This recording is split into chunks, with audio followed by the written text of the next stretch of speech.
Welcome to Daily Tax Minute. This is Tony Novak here to share a few points on how to stay out of tax trouble. Let's jump right in. Today's topic is assessment versus collection dates.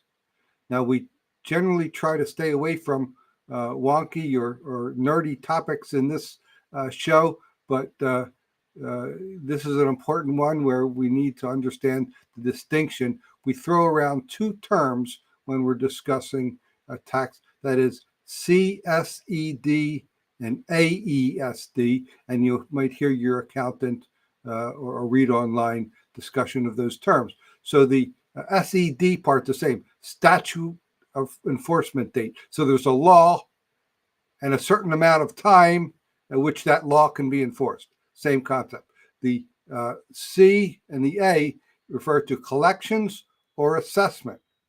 Now, all we need to do in this show here today is make the distinction that generally, and in taxation, there are always exceptions to every rule, but generally, the assessment date is 3 years from the time you file the return. That's the amount of time the IRS has to assess, charge you a tax. And then the collection date, the collection CSED, is 10 years after that. So the IRS has 10 years to collect the tax after they've assessment. So in theory, a simple way to understand it is you simply add the two together. You file your tax return,